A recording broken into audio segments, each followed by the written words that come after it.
Hello ജയ്സ് YouTube ചാനലിലേക്ക് സ്വാഗതം. അപ്പോൾ എല്ലാവരും സുഖമാണെന്ന് വിശ്വസിക്കുന്നു. അപ്പോൾ ഇപ്പം നമ്മൾ യൂട്യൂബ് തുറന്നു നോക്കിയാൽ ഏറ്റവും കൂടുതൽ കാണുന്നത് കേൾക്കുന്ന ഒരു പേര്, മുഴങ്ങി കേൾക്കുന്ന പേര് സജിനയുടെ. അപ്പം സജിന ഫിറോസ് വിഷയം കുറേ നാൾ കൊണ്ട് ഇങ്ങനെ സോഷ്യൽ മീഡിയയിൽ എല്ലാവരും ഇട്ട് അലക്കുന്ന അതിനേക്കാൾ കൂടുതൽ അവരലക്കും.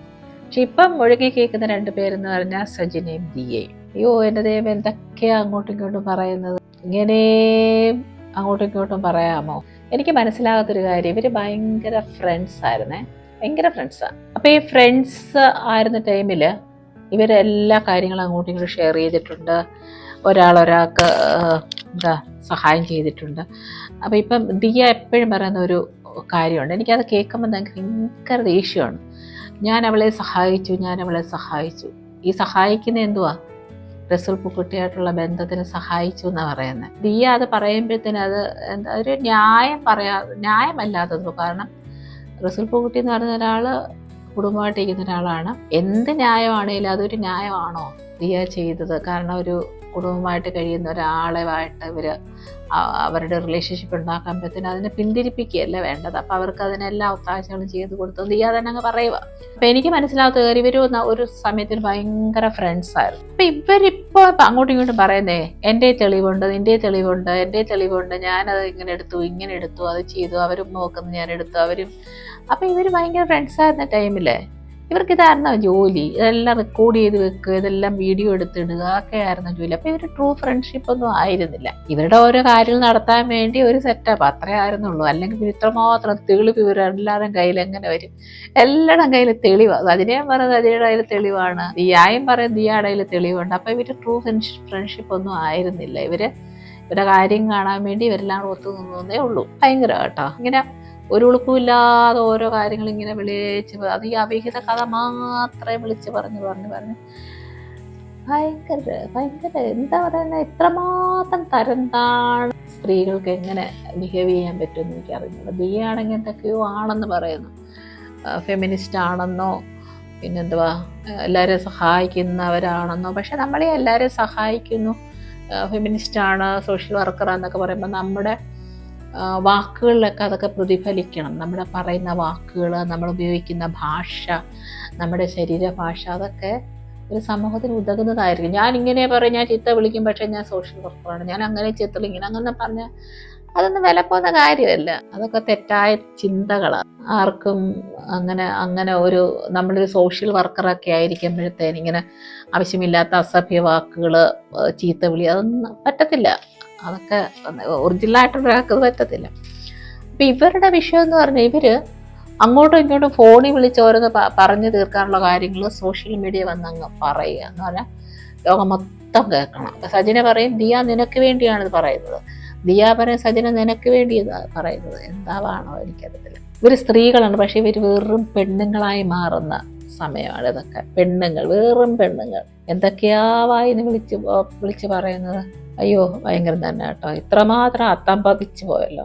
സ്ത്രീകളുടെ ഉന്നമനത്തിന് വേണ്ടിയൊക്കെ പ്രവർത്തിക്കുന്നവരാണെന്നൊക്കെയാണ് പറയുന്നത്. പക്ഷെ എന്താ പറയുന്നത്, ഡെവലപ്മെന്റ്സ്. പക്ഷെ അങ്ങനെയുള്ളവർ തന്നെ ഇങ്ങനെയൊക്കെ തുടങ്ങിയ വലിയ കഷ്ടം. അതുപോലെ തന്നെ നമ്മുടെ ഇവിടെ കേരളത്തിലൊക്കെ MDM എന്നൊക്കെ എവിടെങ്കിലും ആരെങ്കിലും പറഞ്ഞു കഴിഞ്ഞാൽ അത് പ്രശ്നമാകുന്ന ഒരു നാടാണ്. പക്ഷെ ഇപ്പോഴും വളരെ ഓപ്പണായിട്ട് വിളിച്ച് പറയുക, അവരത് ഉപയോഗിച്ചു, ഇവരുപയോഗിച്ചു, ഞാൻ ഉപയോഗിച്ചു, അവരുപയോഗിച്ചു, നീ ടെസ്റ്റ് ചെയ്തോ, ഞാൻ ടെസ്റ്റ് ചെയ്തോ, നീ ചെയ്തോ, ഞാൻ ചെയ്തോ, അവള് ചെയ്തോ, ഞാൻ ചെയ്യും, നീ ചെയ്യും. എന്താ ഇത് വെള്ളരിക്കപ്പെടണോ?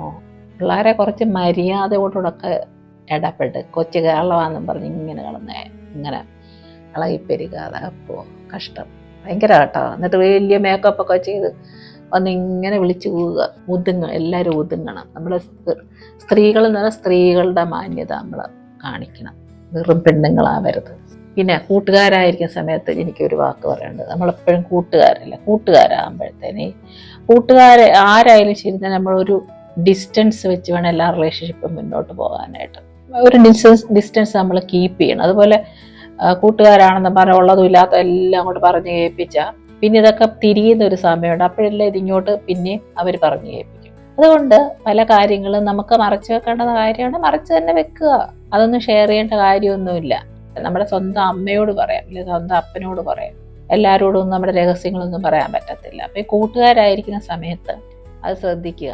കൂട്ടുകാർ മാത്രമാണ്, പക്ഷെ ട്രൂ ഫ്രണ്ട്ഷിപ്പ് ഉണ്ട് കേട്ടോ, നല്ല ഫ്രണ്ട്ഷിപ്പ് ഉണ്ട്.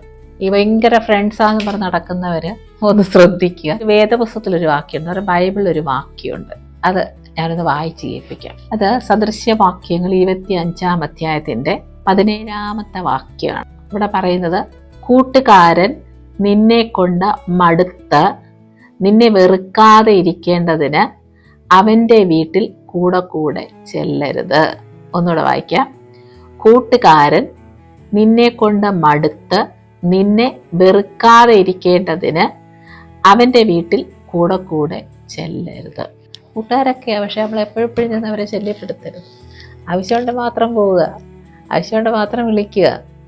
വെറുതെ വിളിച്ച് നമ്മൾ വെറുതെ വഴക്കുണ്ടാക്കി പിന്നെ അങ്ങോട്ടും ഇങ്ങോട്ടും എന്താ വേണ്ടാത്തതൊക്കെ പറഞ്ഞ് വിഴുപ്പലയ്ക്ക് നാട്ടുകാരെ മൊത്തം കേൾപ്പിച്ച് ലോകം മൊത്തം കേൾപ്പിച്ച് നാറി നരകെട്ട് അതിൻ്റെയൊക്കെ ആവശ്യമുണ്ടോ? ഇനിയെങ്കിലും ഇതൊക്കെ നിർത്തുമോ? സോഷ്യൽ മീഡിയ യൂട്യൂബ് ഒന്നും ഓപ്പൺ ചെയ്യാൻ പറ്റൂല. കേൾക്കുമ്പോൾ ചെയ്ത് ഇങ്ങനെ വന്നിരുന്ന കുത്തിയിരുന്നൊക്കെ പറയാ, ഒരു നാണവന്മാരും ഇല്ല.